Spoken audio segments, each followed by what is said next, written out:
사랑하고 존경하는 해운대 구민 여러분, 그리고 늘 수고가 많으신 공무원 여러분, 반갑습니다. 더불어민주당 좌이동, 중이동, 송정동 구의원 최은영입니다. 올여름 무척 더우셨죠? 에어컨 없이는 하루도 살 수 없을 만큼의 극한 더위를 이겨내시고 이렇게 인사 나눌 수 있어서 참 기쁩니다. 선생님은 어디에 사십니까? 이 질문에 80%에 가까운 해운대 구민들은 공동주택에 산다고 대답하십니다. 우리가 쾌적하고 안전하게 살아가는 공동주택은 입주민 그리고 입주자 대표회의, 공동주택 노동자가 3일체를 이룰 때 더 나은 주거 환경이 완성되며 이 중에서 공동주택 노동자가 며칠만 없어도 공동주택의 주거 환경은 금세 엉망이 될 것입니다. 오늘 저는 5분 발언을 통해 공동주택 노동자의 고용 환경 개선에 대해서 말씀드리고자 합니다. 올여름 에어컨 없는 좁은 경비실에서 40도에 육박하는 지열을 그대로 받으며 근무하는 고령의 경비원을 어렵지 않게 보아왔습니다. 누구나 누려야 할 기본적인 근로 환경을 갖지 못함으로써 건강과 안전에 대해 심각한 문제를 초래할 뿐 아니라 고용마저 불안정한 상황이었습니다. 비단 어느 한 단지의 문제가 아니라는 인식에서 출발해서 선출직 구의원으로의 역할과 공동체 문화의 의미를 다시금 생각하게 되었습니다.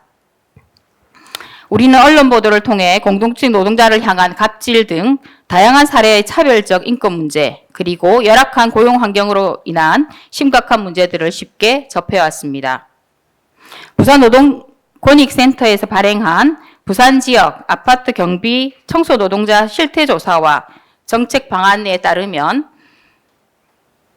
별도 휴게실이 없어 경비 초소를 휴게실로 겸용하는 경우가 무려 70.9%였으며 휴게시설이 있다 하더라도 38.7%는 지하에 설치되어 있다고 합니다.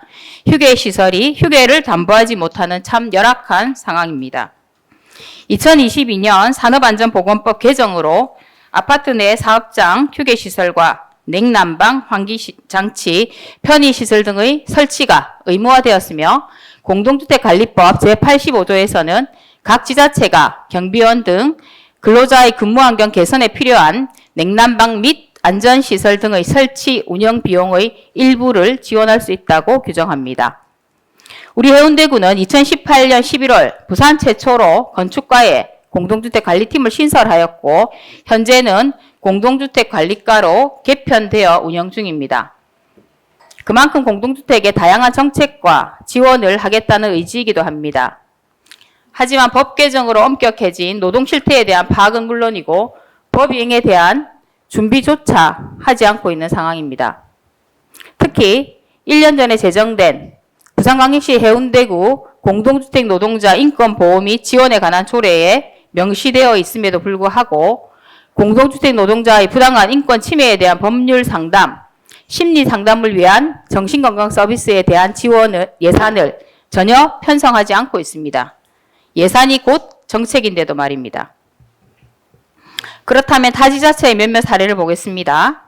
서울시는 2021년부터 경비실 에어컨 설치를 허가제에서 신고제로 전환해서 불법 증축에 따른 과태료를 물지 않도록 하고, 광명시는 경비 청소 노동자 휴게시설 등 개선 시 단지당 최대 2천만 원을 지원하고 있습니다.